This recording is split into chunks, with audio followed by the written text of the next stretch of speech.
오늘 말씀은 데살로니가전서 1장 1절로 10절까지의 말씀입니다. 바울과 실와노와 디모데는 하나님 아버지와 주 예수 그리스도 안에 있는 데살로니가인의 교회에 편지하노니 은혜와 평강이 너희에게 있을지어다. 우리가 너희 모두로 말미암아 항상 하나님께 감사하며 기도할 때 너희를 기억함은 너희의 믿음의 역사와 사랑의 수고와 우리 주 예수 그리스도에 대한 소망의 인내를 우리 하나님 아버지 앞에서 끊임없이 기억함이니 하나님의 사랑하심을 받은 형제들아 너희를 택하심을 아노라. 이는 우리 복음이 너희에게 말로만 이른 것이 아니라 또한 능력과 성령과 큰 확신으로 된 것임이라. 우리가 너희 가운데서 너희를 위하여 어떤 사람이 된 것은 너희가 아는 바와 같으니라. 또 너희는 많은 환난 가운데서 성령의 기쁨으로 말씀을 받아 우리와 주를 본받은 자가 되었으니 그러므로 너희가 마게도냐와 아가야에 있는 모든 믿는 자의 본이 되었느니라. 주의 말씀이 너희에게로부터 마게도냐와 아가야에만 들릴 뿐 아니라 하나님을 향하는 너희 믿음의 소문이 각처에 퍼졌으므로 우리는 아무 말도 할 것이 없노라. 그들이 우리에 대하여 스스로 말하기를 우리가 어떻게 너희 가운데 들어갔는지와 너희가 어떻게 우상을 버리고 하나님께로 돌아와서 살아계시고 참되신 하나님을 섬기는지와 또 죽은 자들 가운데서 다시 살리신 그의 아들이 하늘로부터 강림하실 것을 너희가 어떻게 기다리는지를 말하니 이는 장래의 노하심에서 우리를 건지시는 예수시니라. 아멘. 네, 오늘부터 데살로니가 전서의 말씀입니다. 바울이 실제 이 교회를 세우고 3주밖에 지내지 못한 상황 가운데 이 교회가 세워졌다라는 거죠. 특별히 데살로니가 전서의 배경이 되는 말씀이 사도행전 17장의 말씀에 있습니다. 짧게 있었기에 뭔가 깊은 말씀, 이들 한 사람 한 사람을 든든히 세우기 위해서는 바울이 생각했을 때는 물리적으로 굉장히 짧은 시간이라고 생각했다라는 거죠. 그 걱정을 마음을 가지고 내가 가면 좋은데, 바울을 본인이 가면 좋은데 갈 수가 없었죠. 그러므로 바울은 자신의 제자였던 이 편지에서 1절에 나오는 디모데를 보내게 됩니다.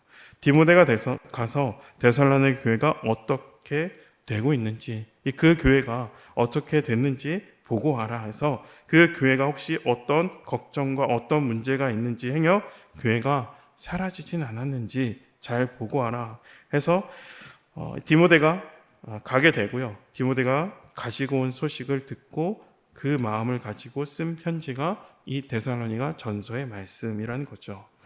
데살로니가 교회는 몇 가지 문제가 있었습니다. 이 문제는 사실 이제 다른 지역에 있는 교회들과 겹치기도 하는 문제이기도 합니다. 첫 번째는 바울이 도망친 이유죠. 복음을 전파하기가 쉽지 않은 도시였습니다.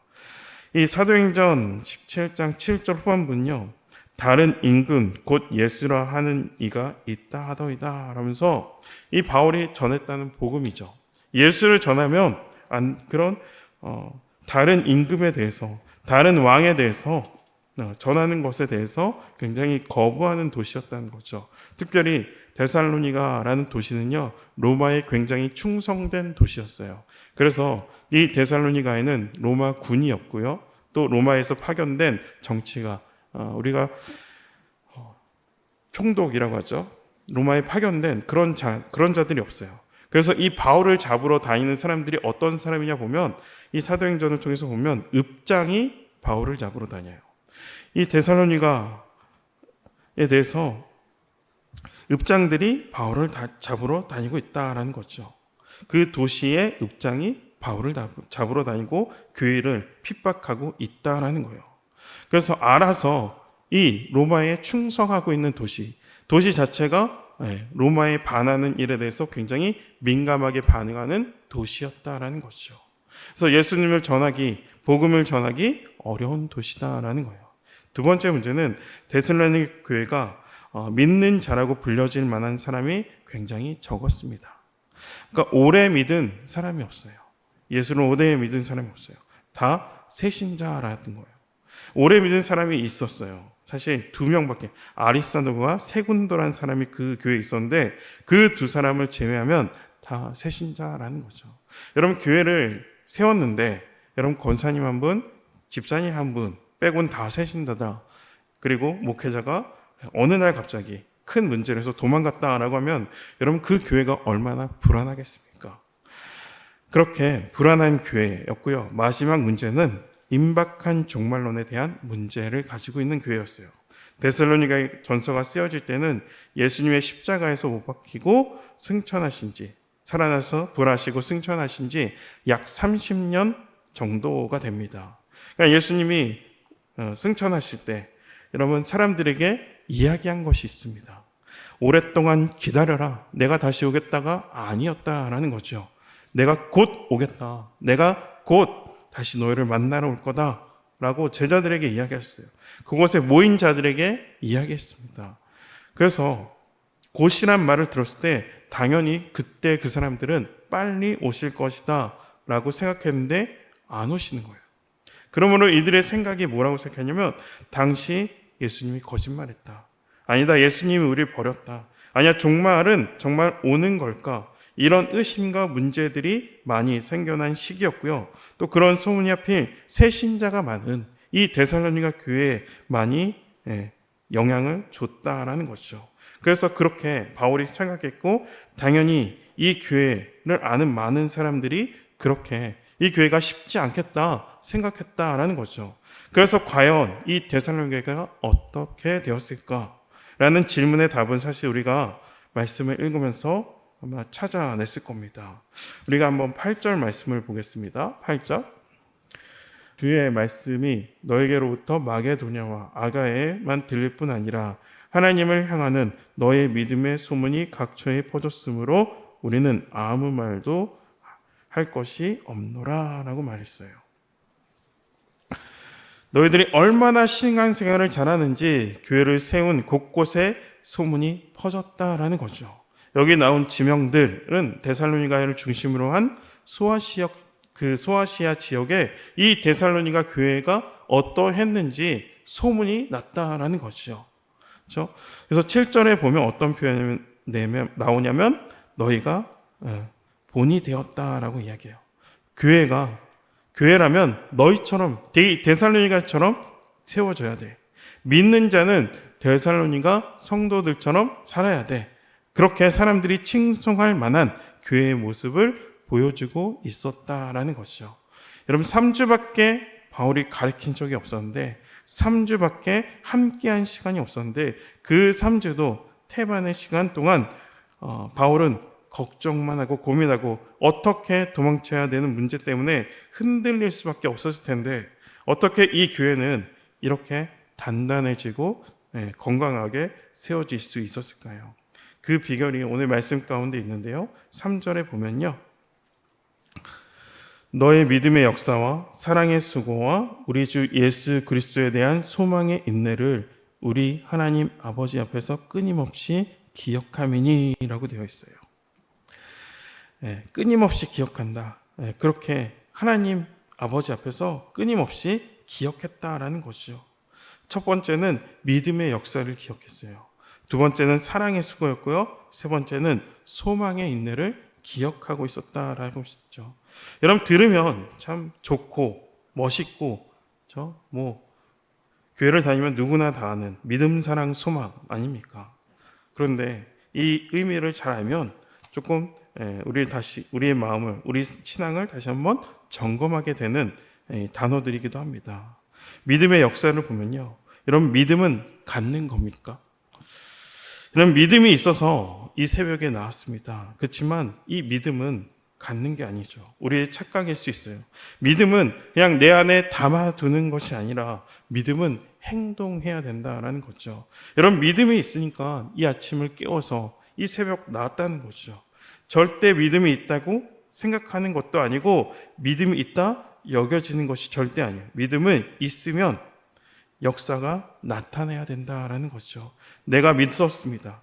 그러니까 믿음이 있으니까 오늘 새벽에 나와서 기도하는 거죠. 여러분, 못 믿으면요 못 나옵니다. 근데 믿음은 반드시 그 행함이 따른다라는 거죠. 역사가 드러나야 된다라는 거예요. 믿는다고 생각한다고 내가 믿는 게 아니죠. 나는 믿어. 내가 스스로 그렇게 정의해도 믿음의 역사가 없다면 믿는 자가 아닐 수 있다라는 거죠. 이 데살로니가 교인들은 3주밖에 안 배웠는데 3주 동안 그 배운 바 쌓여진 믿음을 가지고 행하여 하나님의 역사를 일궈낸 교회였다라는 거죠. 두 번째는 사랑의 수고라는 거죠. 여러분, 사랑은 아가페예요. 믿게 되어서 믿음으로 행한 다음에 이 교회 가운데 나타난 아가페의 사랑을 가지고 그들은 수고했다라는 것이죠. 사랑을 실천했다? 아니요. 사랑을 가지고 애썼습니다. 수고했습니다. 너 수고했어. 너 정말 이 아가페를 지키기 위해서, 이 아가페를 세우기 위해서 수고했어. 이 칭찬받을 만큼 이들은 사랑의 적극적인 표현을 드러내고 있었던 사람들이었다라는 거죠. 세 번째는 소망의 인내가 있었다는 거죠. 여러분, 소망이라는 거에 왜 인내가 붙어 있을까요? 하나님이 우리들을 이렇게 역사하실 거예요. 주 예수의 어서 오시옵소서 소망을 품는다는 거죠. 근데 인내가 붙었습니다. 바로 소망을 갖기 어렵다는 것이죠. 내가 믿음의 역사를 행하고 사랑의 수고를 아껴지 않았는데 그럼에도 불구하고 박해도 너무 심하고 어려움도 너무 심하고 정말 주변에 듣는 이야기들로 나는 너무 괴로웠는데 그 소망을 붙잡기 위해서 나는 매일 인내라는 걸 할 수밖에 없는 상황이었다라는 거죠. 그 애씀이 이들의 믿음을 결국 지켜냈습니다. 뿐만 아니라 이들은 참된 성도들의 모습으로 세워져 갔습니다. 뿐만 아니라 이들은 바른 교회를 세워갔고요. 뿐만 아니라 소문난 본이 되는 교회를 세워가게 되었다라는 거죠. 거저 이루어진 게 아니었다라는 거죠. 믿음의 역사와 사랑의 수고와 소망의 인내가 이 데살로니가 교회를 버티고 본이 되게 하고 하나님의 기뻐하시는 그런 교회로 만드는 작업이었다라는 거죠. 여러분, 믿기 좋은 때는 존재하지 않습니다. 언제나 부족할 수밖에 없고 언제나 힘들 수밖에 없죠. 나한테 좀 좋은 환경이 주어지면, 좀 살만해지면 내가 진짜 신앙생활을 좀 잘할 수 있을 텐데 뒷받침 좀 해줘야 되겠다. 그렇죠? 근데 그런 때는 어쩌면 우리 인생에 단 한순간도 오지 않을 수 있습니다. 그럼 어떻게 해야 되냐면 우리는 오늘도 믿음의 역사를 일궈내야 되는 거죠. 이것 때문이 아니라 그럼에도 불구하고 우리의 신앙을 지켜낼 수 있어야 된다는 거죠. 사랑의 수고를 오늘도 아끼지 말아야 되는 거죠. 보이는 것 없어도 소망의 인내를 가지고 나가야 합니다. 그럴 때 우리의 모습을 통해서 하나님께서 영광을 받으신다라는 것이죠. 우리 6절을 또 보면요. 또 너희는 많은 환난 가운데서 성령의 기쁨으로 말씀을 받아 우리 주와 본받는 자가 되었으니 라고 되어 있어요. 우리 주와 본받는 자가 되었다라는 거죠. 언제 그렇게 됐냐면 환난 가운데 있을 때 그렇게 되었다는 거죠. 근데 이 사이에 어떤 말씀이 있냐면 성령의 기쁨으로 말씀을 받았습니다. 여러분, 성령의 기쁨으로 말씀을 받았다는 건 어떤 의미일까요? 내주하시는 성령께서 그 말씀을 통해서 나로 하여금 기쁨을 갖게 했다라는 거죠. 내가 기쁨으로 말씀을 받은 게 아니라 내 안에 성령께서 도우셨기에, 내 안에 성령께서 믿음의 역사를 행하게 하고 사랑의 수고를 하게 하고 소망의 인내를 할 수 있도록 내 안에서 끊임없이 역사하면서 도우셨다라는 거죠. 여러분, 믿기 좋을 때는 없지만 언제나 성령이 우리 안에 역사하시고 나를 도우신다라는 거죠.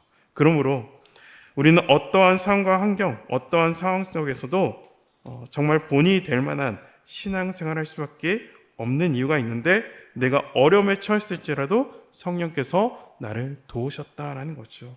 그가 나를 버주지 않았고 그가 나를 외면하지 않았고 그가 나를 붙드시며 그가 나를 사랑하시기 때문에 우리는 능히 믿음의 역사와 사랑의 수고와 소망의 인내를 하며 하나님께 영광 올려드리는 신앙생활을 할 수 있다 고백하는 거죠. 여러분, 주님께서 오늘도 우리를 도우십니다. 그러니 아낌없이 순종의 발걸음을 옮기시는, 그리할 때 우리를 통해서 많은 사람들이 주님의 영광에 보게 될 줄을 믿습니다. 여러분 기도하겠습니다. 사랑하는 하나님, 오늘도 주의 말씀을 듣게 하시니 감사합니다. 어려운 교회였는데, 힘든 교회였는데 능히 주의 일을 감당할 수 있었습니다. 성령께서 도우셨기 때문입니다. 그 도우심으로 이들은 믿음과 사랑과 소망을 지켜내고 행하고 붙잡아서 참으로 칭찬 만든 성도들이 되었습니다. 오늘도 우리가 이러하길 원합니다. 이러할 수 있는 건 주님께서, 성령께서 도우시기 때문입니다. 주님의 그 도우심을 붙잡고 믿고 사랑하고 소망을 품는 일을 조금도 게으르지 않는 우리가 될 수 있도록 하나님 도와주시고 은혜를 내려주시고 축복하여 주시옵소서. 예수 그리스도 이름으로 기도합니다. 아멘.